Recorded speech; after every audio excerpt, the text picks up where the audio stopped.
Shalom Aleichem. Mishnah Yomi is in chapter 9 of Sotah, Mishnah Vav. Now what's just happened is the elders, the Sanhedrin from Yerushalayim, they went home, they'd finished measuring, and the elders from the local court, the local town closest to the corpse that was found, they bring this eglah, this calf, and they whack it on the back of the neck with a cleaver. And now let's pick up Mishnah Vav. What happens next? Ziknei Ota Ha'ir, the elders from that town, the closest city, Rochatzin et Yadehen, they wash their hands, b'mayim, with water, b'makim arifat shel egil, on the place where they hit that calf. So this is the famous, I don't know if it's famous, the English saying, we wash our hands of this, our hands are clean of this. The Omrim, and they say from the Pasuk in Devarim chapter 21, verse 7, Yadeinu, our hands, lo shofchu, they did not spill at Tadamazeh, this blood, ve'einenu lo ro, and our eyes did not see. Now the Mishnah asks the obvious question, V'chi ol dotainu alta, would it come up to our mind, sheziknei bezdin, the elders sitting on the high court of the city, shoche damimhem, that these guys actually murdered this victim? Ela, what's really going on here? What are they really saying?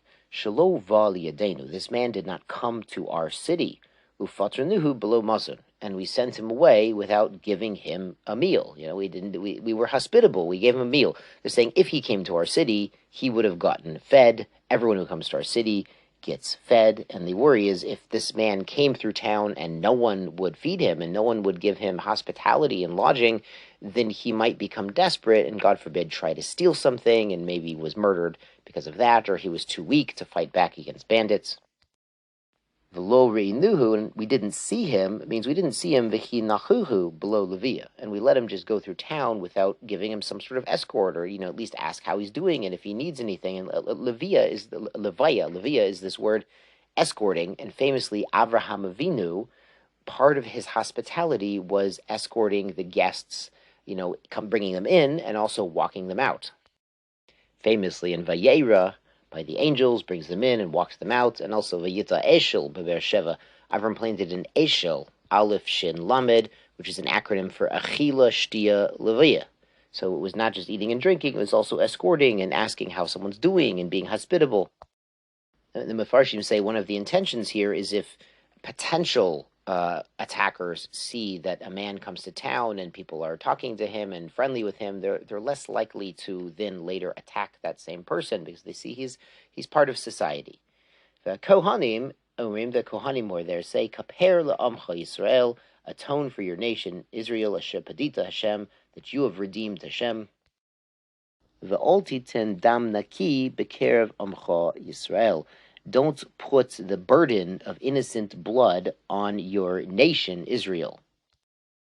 Lo hayotzlichim lamar, they don't have to say the next part of this pasuk, the end of it, nikaper lahem adam, and the blood will be atoned on your behalf. Ela ruach hakodesh mivasartan. This is really ruach hakodesh. It's like prophecy. It's like divine inspiration, which is informing them. Ematai shetasu kacha, when you do this ritual of egla rufa, hadam mitkaper lahem, then this bloodshed, this unsolved murder will be atoned for. So the guilt of this unsolved murder won't fall upon the people as a whole.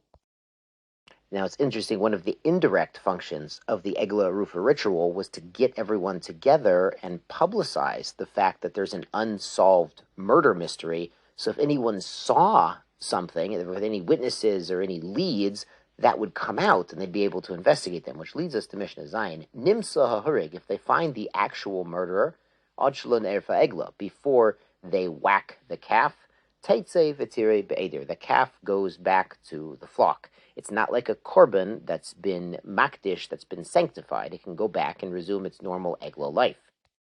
Mishan erfa egla, if it was after they whacked the calf, they find the actual murderer, to cover bim koma. They'll bury it right there. It's asur behana. They can't use it.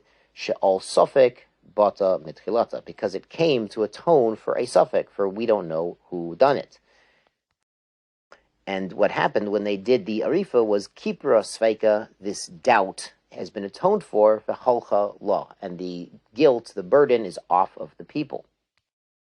But the Mishnah concludes, Nerfa ha'egla, if they did the ritual of egla rufa, they did the actual hitting on the neck, And then after that they find the murderer, hareza yaharik. He can still be tried and executed by the court. It's not like the Egla Arufa ritual gets the murderer off the hook. It gets Am Yisrael as a whole, the closest city, it gets them off the hook for the guilt. But if they manage to find the murderer, investigate, and figure out who it was, the court could still try him and execute him. Tizku the mitzvot.